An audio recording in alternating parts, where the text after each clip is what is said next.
जब भी प्रेम की बात होती है तो श्री कृष्ण राधा के प्रेम की मिसाल सबसे पहले दी जाती है। राधा श्री कृष्ण के प्रेम को जीवात्मा और परमात्मा का मिलन कहा जाता है। राधा श्री कृष्ण का बचपन का प्यार थी। श्री कृष्ण जब 8 साल के थे तब दोनों ने प्रेम की अनुभूति की। राधा श्री कृष्ण के दैवीय गुणों से परिचित थी। उन्होंने जिंदगी भर अपने मन में प्रेम की स्मृतियों को बनाए रखा और यही उनके रिश्ते की सबसे बड़ी खूबसूरती है। कहा जाता है कि श्री कृष्ण को केवल 2 ही चीजें सबसे ज्यादा प्रिय थी। ये दोनों चीजें भी आपस में एक दूसरे से गहराई से जुड़ी हुई थी, बांसुरी और राधा।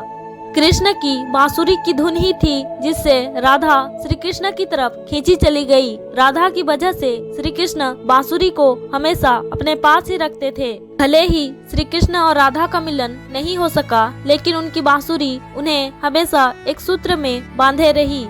श्री कृष्ण के जितने भी चित्रण मिलते हैं उनमें बांसुरी जरूर रहती है। बांसुरी श्री कृष्ण के राधा के प्रति प्रेम का प्रतीक है। वैसे तो राधा से जुड़े कई अलग अलग विवरण मौजूद हैं, लेकिन एक कथा बहुत ही प्रचलित है। भगवान श्री कृष्ण से राधा पहली बार तब अलग हुई जब मामा कंस ने बलराम और श्री कृष्ण को आमंत्रित किया। वृंदावन के लोग ये खबर सुनकर दुखी हो गए।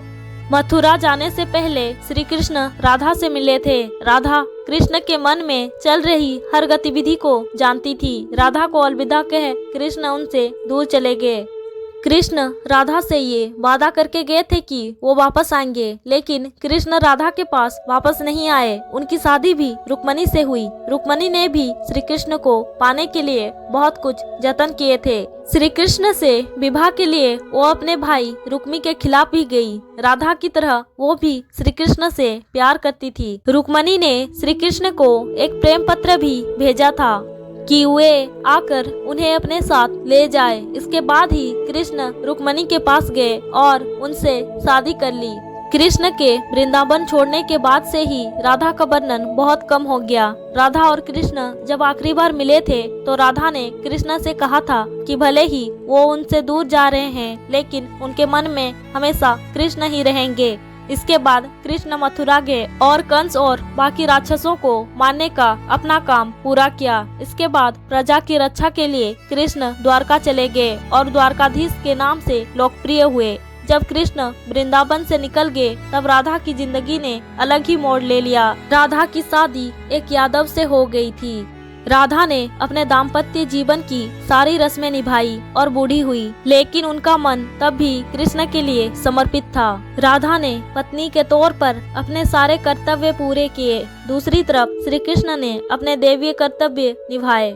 सारे कर्तव्यों से मुक्त होने के बाद राधा आखिरी बार अपने प्रियतम कृष्ण से मिलने गई। जब वो द्वारका पहुंची तो उन्होंने कृष्ण के रुक्मणी और सत्यभामा से विवाह के बारे में सुना, लेकिन वो दुखी नहीं हुई। जब कृष्ण ने राधा को देखा तो वो बहुत प्रसन्न हुए। दोनों संकेतों की भाषा में एक दूसरे से काफी देर तक बातें करते रहे।